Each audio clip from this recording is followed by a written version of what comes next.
We all love a dragon book, don't we? Let's talk dragons. Hi, I'm Lady Mair Alys, and if you don't know, I love dragons. If you don't know, I love fantasy books. So I'm going to scream at you to read this book, because this book is phenomenal. I read this in 3 days. I don't do this. I eyeball read this. I don't know if you can see, but all those things, tabs. Because I annotate in pencils. I did annotate this. And like the first, like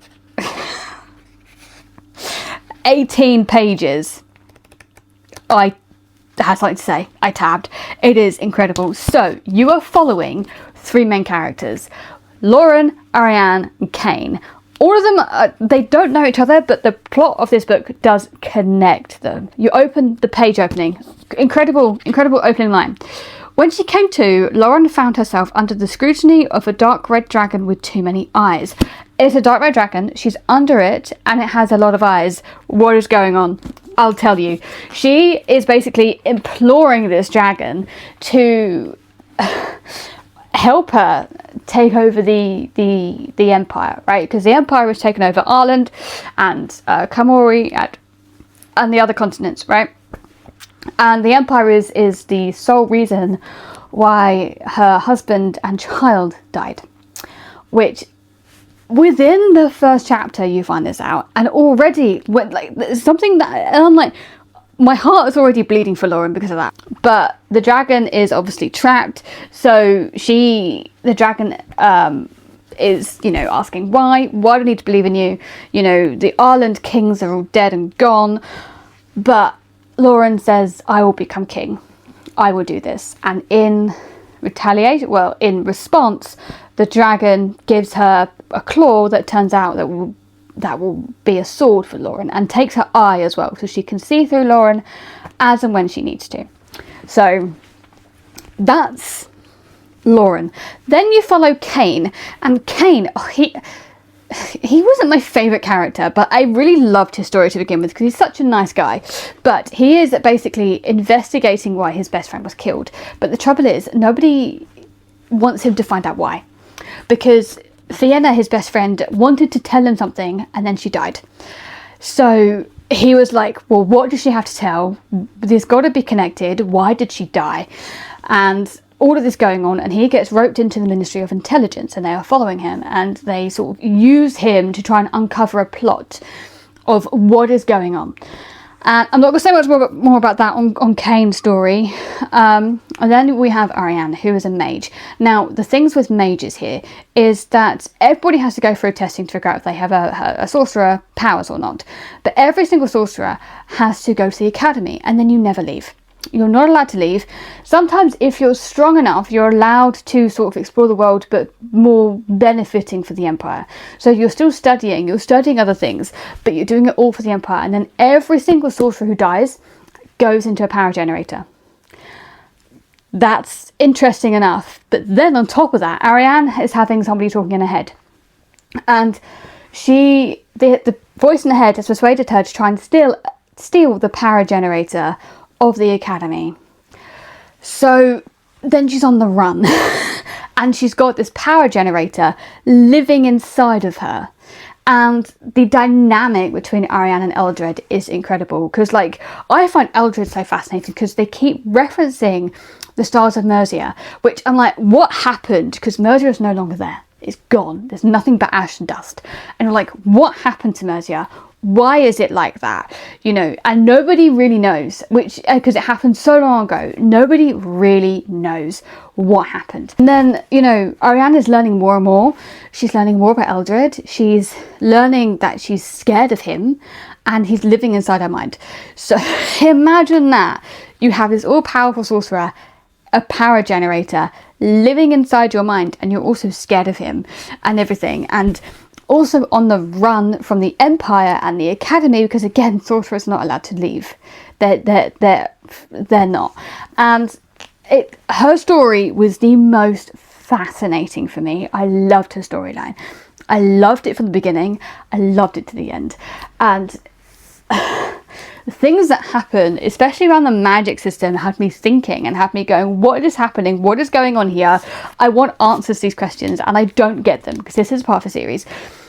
but I get little trickles of what's happening, or there's things that I'm like, I don't know what's happening, but the character that doesn't quite know what's happening, but you can kind of guess and connect the dots a little bit here, which was fascinating. Lauren's story was incredible because you can really see her trying to fight to have her homeland back, to try and bring down the empire.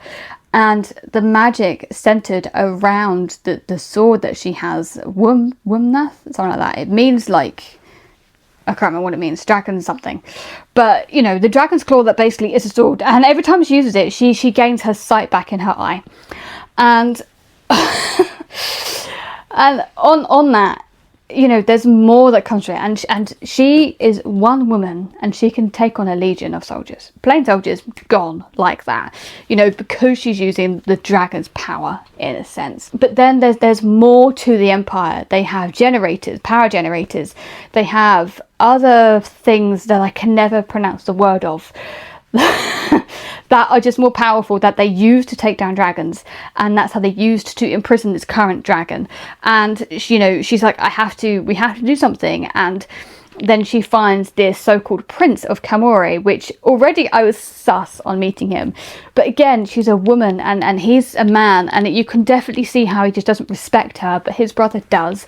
And she is alone and thinking, I need an army to take on the empire, but at the same time I don't have anybody. So she tries to persuade this so-called Prince of Camore, or King of Camore, who to like join her and things, and there's so much that happens, and there's choices she makes, and she persuades some of them, but then she stops a lot of, you know, innocents being killed. And then she makes a decision where people are trying to negotiate between the prefect of the empire and Ireland, and she makes a decision, and people are just like not ripping her to shreds, but like, you threw away that chance, now all these people are going to die. So Lauren's like, well, I might as well just turn myself in. And this is the point where this is it, you know, the people hear about this new King of Ireland and they want to cheer her because they've been under this suppression for too long, under this empire suppression, and it's not great. And they end up following her. I'm not going to say more than that, because the people of Ireland and Lauren herself and everything, and the despair that she felt was just so heart-wrenching. And she really, really spoke to me. And the ending and how the magic system wove around the way it ended up going, I was hooked. Then you have Kane, who is obviously on this mystery to discover, and he's a really nice guy. What I really liked about this was he's wearing spectacles, so every time, you know, he had to go in, or he might go and get in a fight, he'd take his spectacles off and put them in his pocket, and he's so conscious of his spectacles because he doesn't want them to break, because he's an Islander living in the capital of the empire where people don't really treat him very well. He barely has a job. He lost his job. He's lost his best friend. He doesn't have the money to replace them, and without them he can't see. That speaks a lot to him. And then, you know, he's hunting after this person's killer, but he's also doing stuff for the Ministry of Intelligence. And he discovers a lot of things. He tries to keep some stuff from the Ministry of Intelligence. And he ends up getting in some sticky situations. I did find the ending of his story a bit lackluster, right? Because right at the end, he made a decision, and it might have been right for the character, but as I'm reading it, I remember annotating, I remember going, I don't think this is the right decision. He turned something down, and I don't think he should have done it, but from a character standpoint, I think it fitted. I just felt and also there was a couple of things where they insinuated like, this person's really, really good to fight, you know, nobody can beat him, and then Kane manages to a little bit too easily. That kind of left me a bit there. His story just sort of ended a little bit, but it didn't really take away much more enjoyment, because up to that ending point, I loved his story. I was hooked. I loved it. He's such a nice guy. And then obviously Lauren and Ariane really, really held the story together, and each thing wove together. So there was plot threads. So characters were mentioned. So I'm reading something from Lauren's point of view, and the characters mentioned, like, but that's in another character's POV, and so it's connecting like that, and it was just phenomenal. I loved the lore behind this. This is definitely a book I highly recommend. Again, I read this in 3 days. It's phenomenal. Book 2 is coming out this year. I would devour it when it releases. I'm so glad I bought this in hardback because it's stunning. It has dragons galore. It's told very concise. So instead of having a travelogue of like Ariane moving, you know, escaping and running, they'll say, well, 20 days later. That was what it will be, which I like the fact it was like this, because this is only 350 pages. It's really short, and yet I never felt like it was too short or needed to be longer. Like, yes, I would have read it longer, but at the same time, everything was there for a reason. There was no kind of meandering. There was, you know, I like that even in this, we had moments where we learned a lot about the characters. The characters were very, very strong, but in some other stories where you'd have the sit around the campfire moment, is what I call it, where characters will talk, learn more about each other, you'll learn their backstories. You don't have that here because you're learning that as they're going through the plot of the book. It works, and this is, oh, it's phenomenal. I absolutely adored it. Blood of the Old Kings by Sung Il Kim, translated by Anton He. And if you didn't know, Anton He has translated several books, including Bora Chung's Cursed Bunny. I highly recommend this, guys. Everybody should just go pick this up, because I am screaming into the void about this book because it's so fucking good. It's so good. I could do a 2-hour essay, spoilers, on this book, but I can't, so I'm going to stop there. Because I absolutely adored it. So what's one of your favourite dragon books? Comment down below, and I will see you in the next one.